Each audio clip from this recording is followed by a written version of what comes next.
চল তাড়াতাড়ি করো।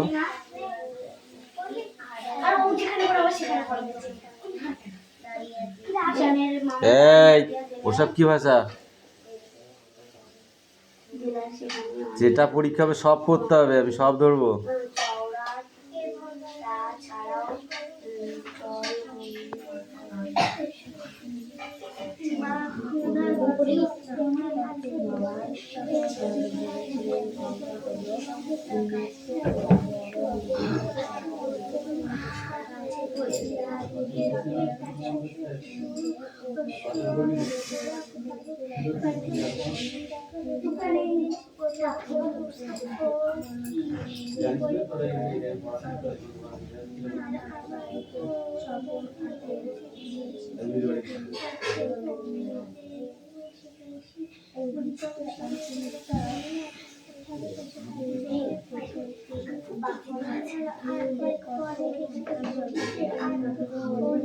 বাঁকুড়া জেলার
বাঁকুড়া জেলায়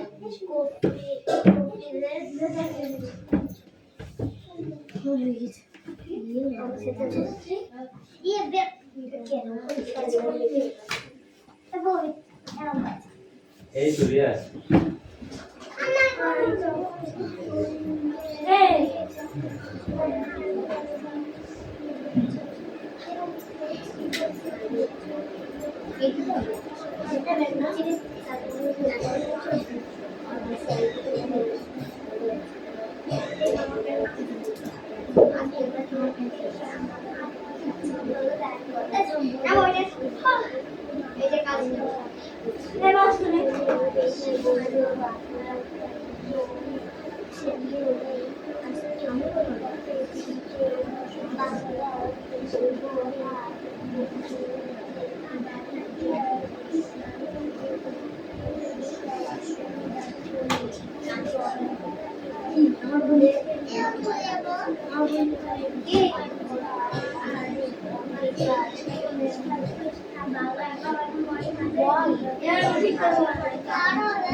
চুপ করে ভাবো লিখবে মানে খাতায় লেখা আছে দেখে লিখবে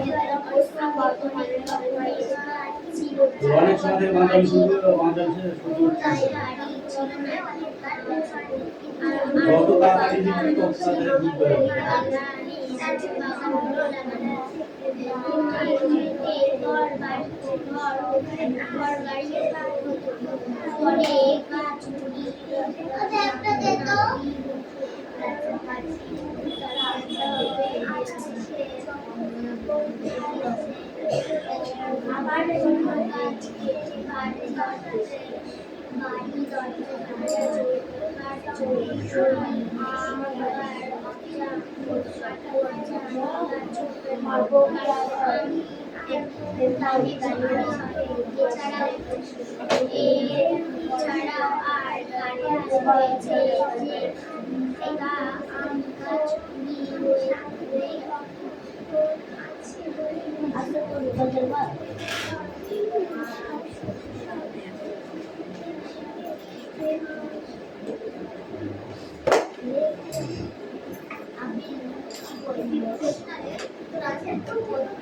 কালী করতে বলেছি যেমন আছে তেমন বড় কালী করা তাদের তাদের এই তো কথা বলতে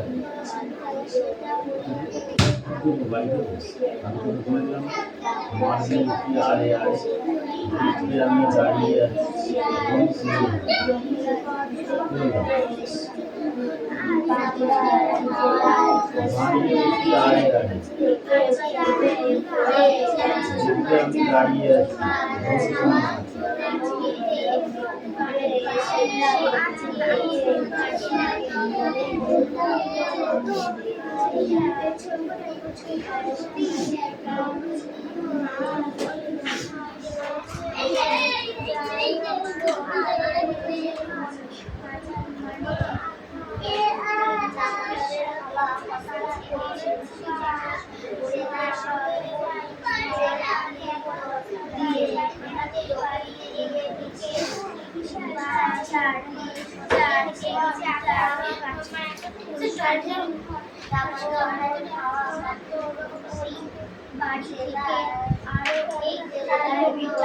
এই তুই ওইদিকে চাপ তো চাপ আরো অনেকটা চাপবি এই তুই চাপ ওইদিকে খাটের তলায় যাওয়ার কোনো দরকার নেই আরো চাপ এই ওইদিকে চাপ গার মধ্যে মিশে মিশে পড়াশোনা কিসের হতো যার পড়া সে পড়বি ঠিকঠাক করে পড়বি পড়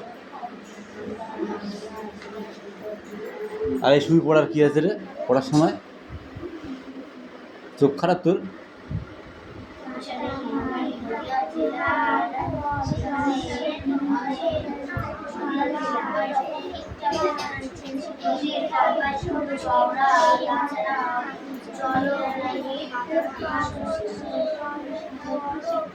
এই অনেক হয়েছে তোর অঙ্ক করা সারা বছর লাগবে নাকি হ্যাঁ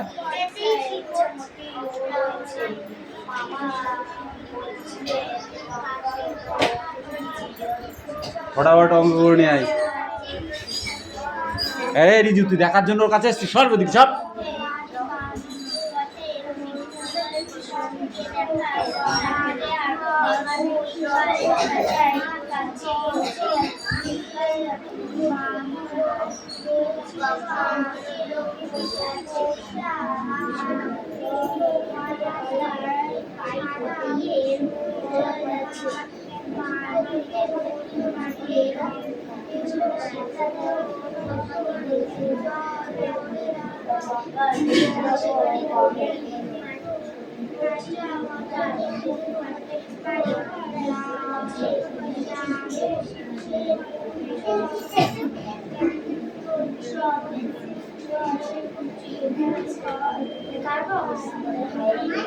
এই ও তো পাক আছে আচ্ছা ওর পেন্সিলটা দে তোকে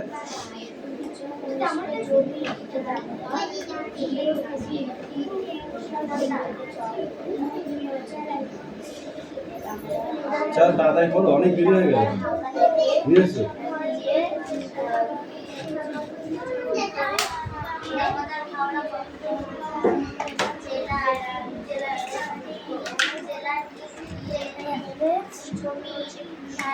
কপেজ করেছো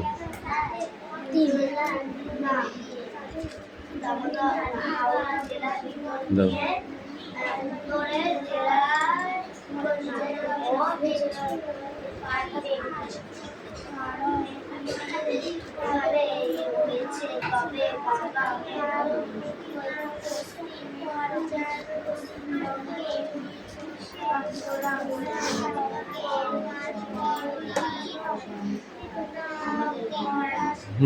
বাবা সকালে 8:20 গেলেন, 30 মিনিট পরে ফিরে এলেন।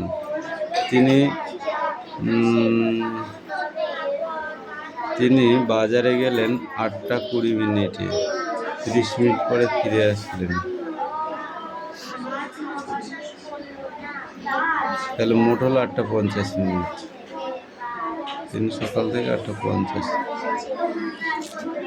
খালি খালি রাগ হয়।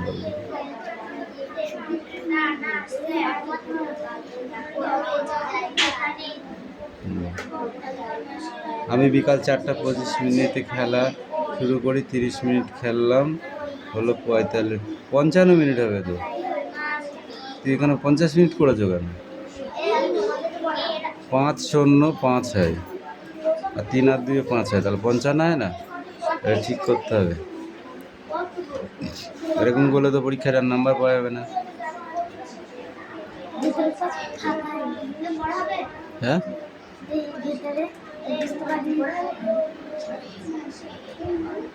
বুঝতে না পারলে তো হবে না। পরীক্ষার সময় এরকম হুটোপাটা করে করলে তো নাম্বার কম পেয়ে যাবি। এই পেজটা কিসের ফাঁকাটা?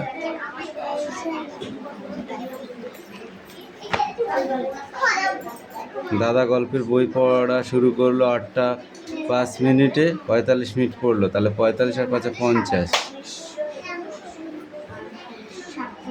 7:45 গেল আর 15 মিনিট পরে ফিরে এলো, তাহলে কী হবে?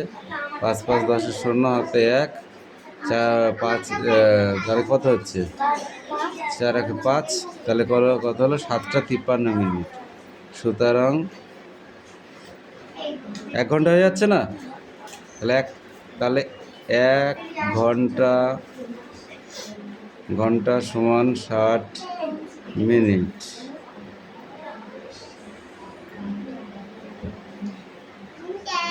সুতরাং 8:03। কী করে হলো? এই 63 থেকে 60 বাদ দিয়ে দিলাম, দিয়ে এই 8-7-এর মধ্যে ঢুকিয়ে দিলাম 1 ঘন্টা, তাহলে থাকলো কত? আর 7 ঘন্টা 3 মিনিট থাকলো, এখানে 3 মিনিট থাকলো, এই যে 3 মিনিট, 8:03 পর্যন্ত। ঠিক আছে, হলো? এইগুলোই তো অঙ্ক। দেখো এখানেও তাই হবে। কী হয়েছে? 11:65 হয়েছে। ঠিক আছে, তাহলে এখানে এটাতেও লিখতে হবে 1 ঘন্টা সমান 60 মিনিট। অর্থাৎ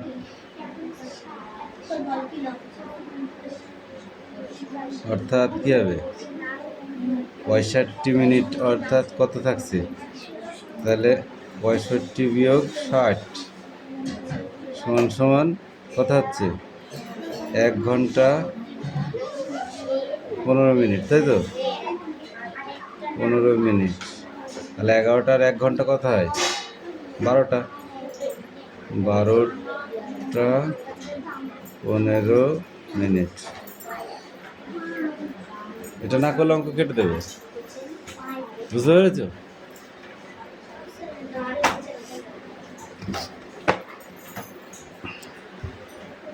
হ্যাঁ, এখানে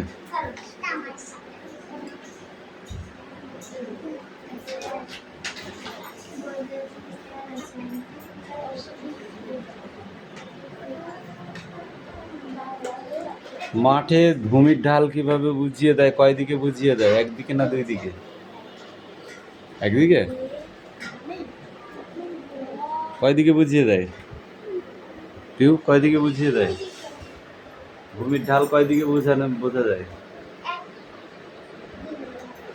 দুদিকে ভূমির ঢাল বুঝিয়ে মানচিত্র তৈরি হয়।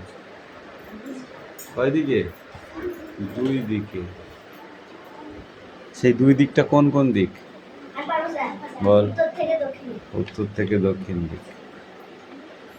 পশ্চিমবঙ্গের ভূমিভাগ কোন দিকে উঁচু আর কোন দিকে নিচু?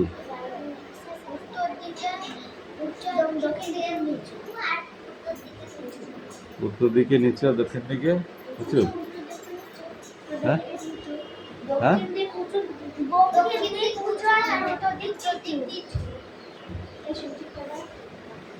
পাহাড়ি অঞ্চলে, অর্থাৎ যেদিকে উঁচু সেটাকে কি কোন অঞ্চল বলা হয়? পাহাড়ি অঞ্চল। তাহলে পশ্চিমবঙ্গের কোন কোন অঞ্চল পাহাড়ি অঞ্চল বলে মনে হয়? আর পুরুলিয়া। রাঢ় অঞ্চল কাকে বলে?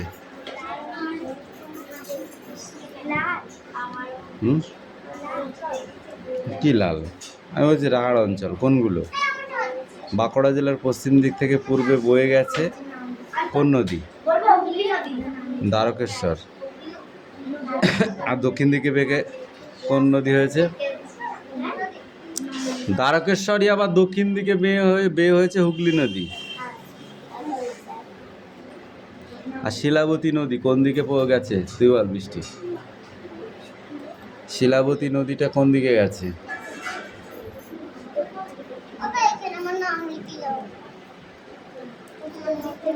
এখন না, পরে। কাগজের উপরে লিখলে ছিঁড়ে যাবে।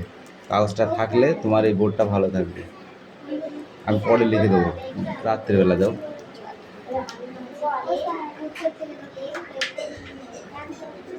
কি হয়েছে বলো? হ্যাঁ, হুগলি জেলা না।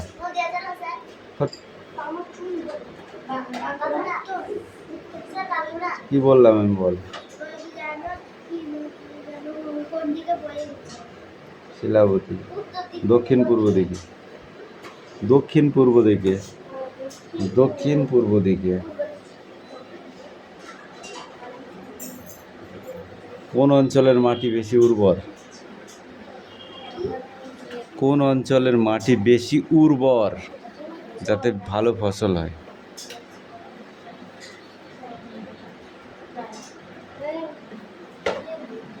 বল। বাঁকুড়া।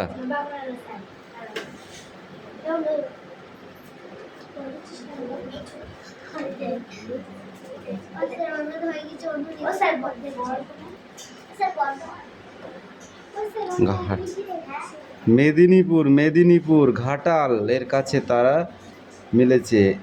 ঠিক আছে। রূপনারায়ণ এই অঞ্চলের কিছু অংশে এই ধরনের উর্বর মাটি দেখা যায়।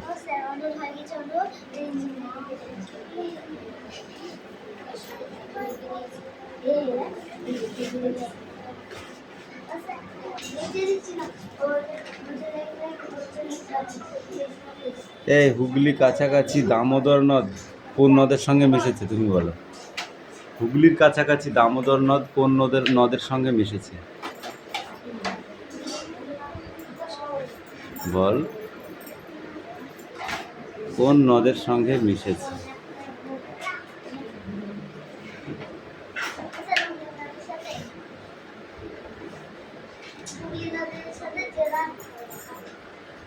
মুন্ডেশ্বরী নদীর সঙ্গে মিশেছে। কোন নদীর সঙ্গে?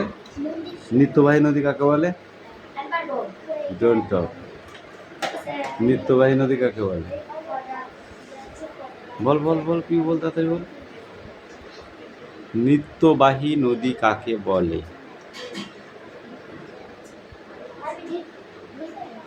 বল, তুই বল। নিত্যবাহী নদী শুনি বল। এইভাবে বললে হবে না, গঙ্গা তো উদাহরণ হয়ে গেছে। নিত্যবাহী নদী কাকে বলে?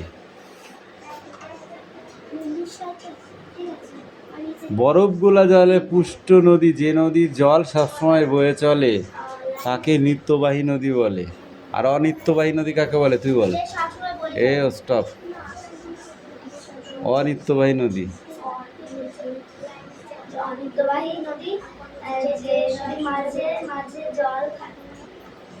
যেসব নদী বর্ষার জলে পুষ্ট, গ্রীষ্মকালে শুকিয়ে যায়, সেই নদীকে অনিত্যবাহী নদী বলে।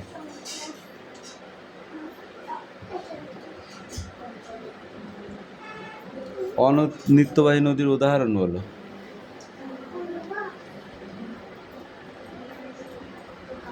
বল, এবার বল, অনিত্যবাহী নদীর উদাহরণ বল। বল। পুকুর, বিল, খাল, এগুলোতে জল থাকে গ্রীষ্মকালে। মাঠ নদী, বলদ কোথাকার।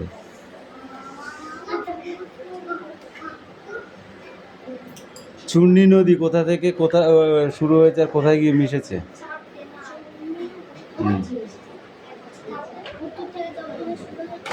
কোথা থেকে কোন পর্যন্ত গেছে? এগুলো এখনো হয়নি।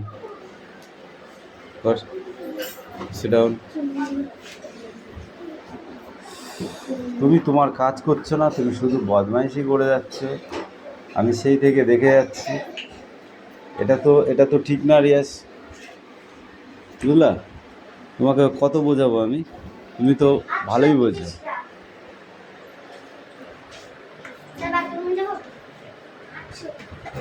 কটা অঙ্ক দেখিস তাই বাথরুমে যাবি?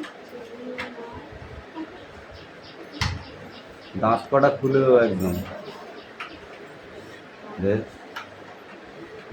কি সমান 2/1 আঁকা হয়েছে। এই অঙ্কগুলো পরীক্ষায় আসবে বলেছে। ধর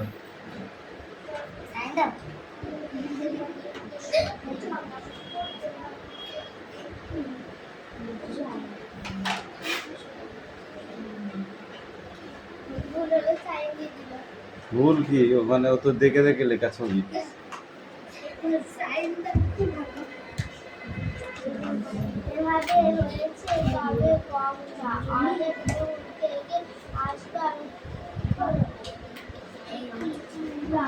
চল বল দেখি, ত্রিভুজ কাকে বলে?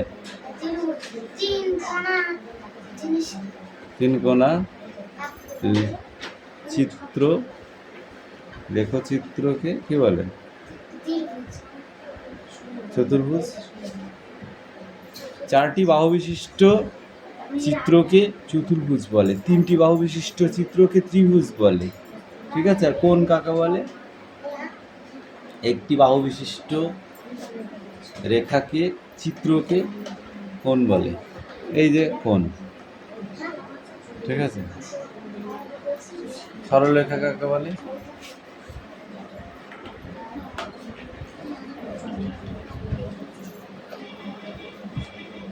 যে রেখা একই সমান্তরাল রেখায় চলে তাকে কি বলে? সরলরেখা। সরলরেখা শেষ হয়। বক্ররেখা কাকে বলে? যে রেখা এঁকে বেঁকে চলে তাকে বলে, যেমন টিন, উদাহরণ হলো টিন। টিনের ওপর একটা স্কেল পাতি এরকম দাগ দিবি, দেখবি ঢেউ খেলানো হবে না? ওটা বক্ররেখা। আর একটা খাতায় স্কেল বসিয়ে টানবি, সোজা দাগ হবে, সেটা হলো সরলরেখা। সমদ্বিবাহু সরলরেখা কাকে বলে? যে দুটি সরলরেখা একই সরলরেখায় চলতে থাকে তাকে বলে কি? সমদ্বিবাহু সরলরেখা। যেমন রাস্তার এপিঠ আর ওপিঠ, দুপিঠ একসাথেই চলছে, এদিকে চলছে, একই সাথে তো চলছে, সেটা হলো সমদ্বিবাহু ত্রিভুজ। এই সমদ্বিবাহু সরলরেখা মনে থাকবে। এগুলো পরীক্ষায় ঢুকিয়ে দেবে কিন্তু। হ্যাঁ,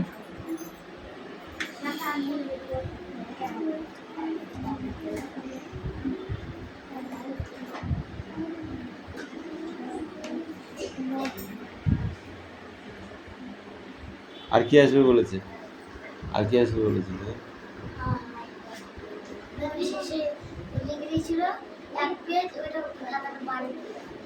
সেটা বাড়ি গিয়ে ভালো করে দেখে নিবি, ঠিক আছে? কি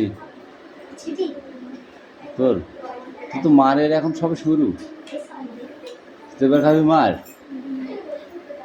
খাবি না? বোর্ডের হিসাব তোকে কে লিখে আরো পারমিশন দিয়েছে?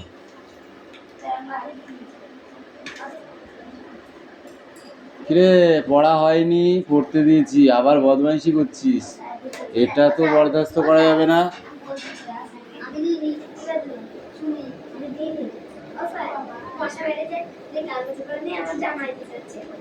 জামাটা কি মশারি নিয়েছিল জামাগুলো?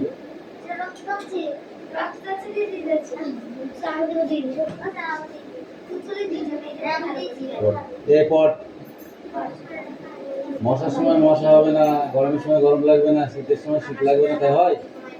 হয় কেউ হয় নাকি? যখন যে সময় সেই সময় সেই তা হবে, ওইসব বলে লাভ নেই, পড়ে। বল সকালবেলা উঠে কেউ বিরাজ করবে না, খাওয়ার পরে বিরাজ করবে, তাই হয়?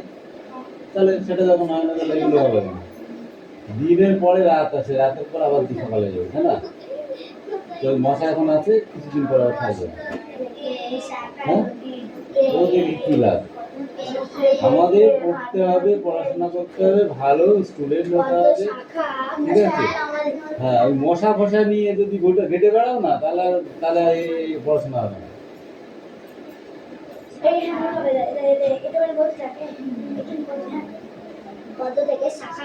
একটা কথা বলবো তোদের, বড় বড় মনি ঋষিরা কষ্ট না করে কেউ মনি ঋষি হতে পেরেছে বলতে পারিস? একটা সেদিনকে একটু লোকনাথ ঠাকুরে দিয়ে দেখলাম ধ্যান করছে, বড় সাপ, ঠিক আছে, এসে এখান থেকে উঠে গলা দিয়েছি,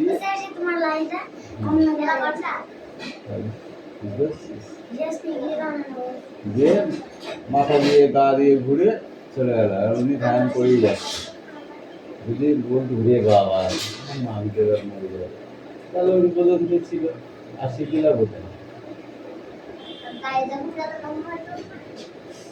না, কিছু বলে মনেই করেন। তোমাদের মতো একটা মশা নিয়ে খেলা করার মতো করতো, কত মশাকে মশায় কামিয়ে দিত, কত মাথাকে কামিয়ে দিত। আমি আমার কাজ করে যাবো, যে যার প্রতিজ্ঞা অটল থাকবে সেই শিখতে পারবে, ঠিক আছে?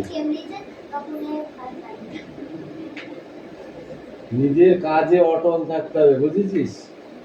যে আমি এটা করেই ছাড়বো, যাই হোক, তবেই সে শিখতে পারবে। এই যে পড়াটা দিয়েছি, যদি ঠিকঠাক করে পড়াতে শেষ না করছে, উত্তরটা দিবি করবে, তাহলে এটাকে আমার ঠিকঠাক করে পড়তে হবে, তবেই আমি উত্তর দিতে পারবো, বুঝলা? পরীক্ষায় ভালো নাম্বার পেলে কাকে শিখিলাম বলে, বুঝতে পেরেছো? যিনারা সাধ্য সাধনা করে তাদের রেজাল্ট দেয় ভগবান। তোমরা পড়ছো, তোমাদের রেজাল্ট দেবে, ঠিক আছে?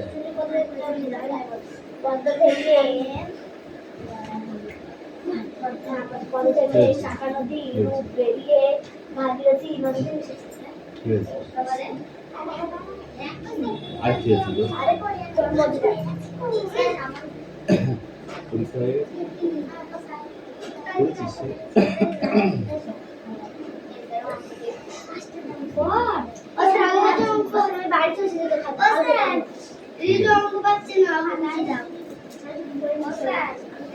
প্রশ্ন করি, আমি করে অঙ্ক প্রশ্ন করে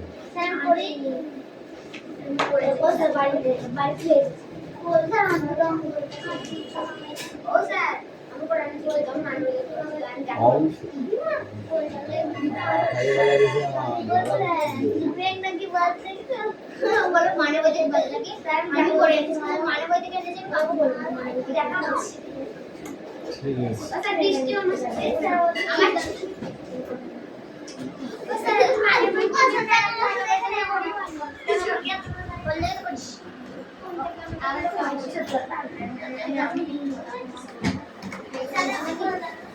ও স্যার কারণ ছুটি দেখাও স্যার